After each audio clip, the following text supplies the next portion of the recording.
A nation in mourning this evening following the passing of well-known journalist Ian Boyne. Many were today left in shock when news broke that the host of TVJ's Profile and Religious Hard Talk died this morning at the University Hospital of the West Indies. Tributes continue to pour in from people like the Prime Minister, the leader of the opposition, as well as his colleagues at the Jamaica Information Service. We'll have that story later, but first, TVJ's Earl Moxham takes a closer look at aspects of his career.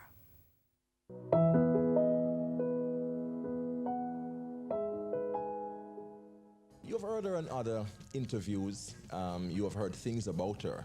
But on this interview, I'll ask the questions that you have wanted answers to.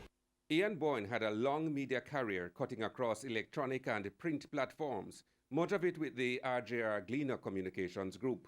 The group CEO, Gary Allen, is mindful of the volume and significance of that contribution. His work in the Gleaner is well known, well researched, well put together, widely read, a lot of it provocative, generates a lot of controversy.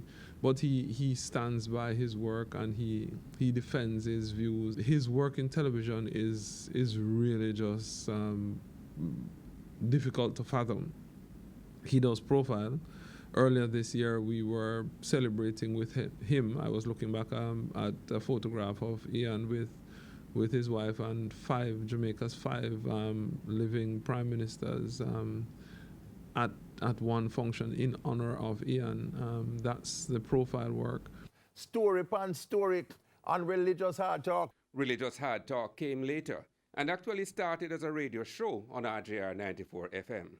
And I remember late in 2003, I saw him and I said, "Boy, Ian, I've been listening to Religious Hard Talk on Sundays, and I think that's a TV program."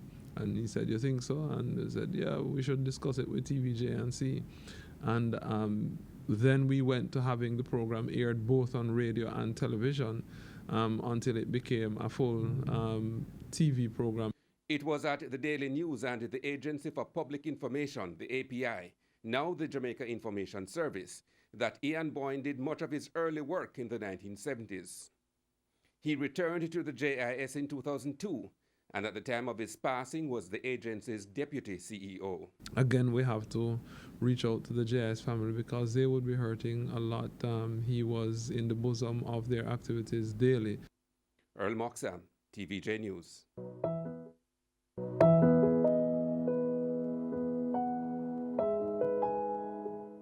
I'm absolutely shocked and saddened to have heard of the passing of Ian Boyne.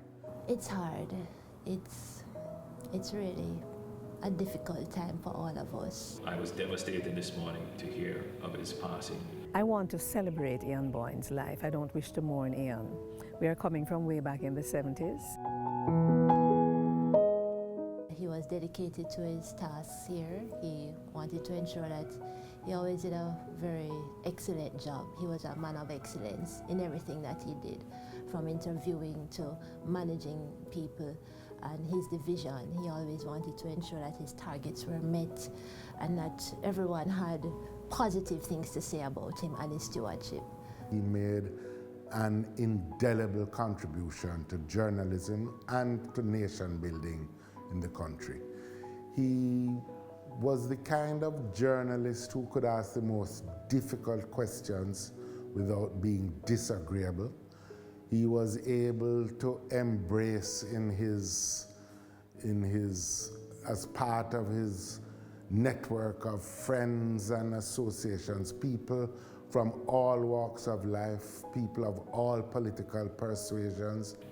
People often wondered, how did he manage to work with the government but still be able to criticize and fulfill his role as a journalist? The truth is that Ian was able to speak truth to power because he came from a platform of facts and research.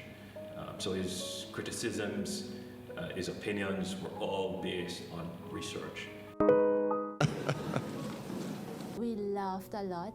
We were able to tease him, even in the face of everybody revering him. We would be able to tease him, and he enjoyed that.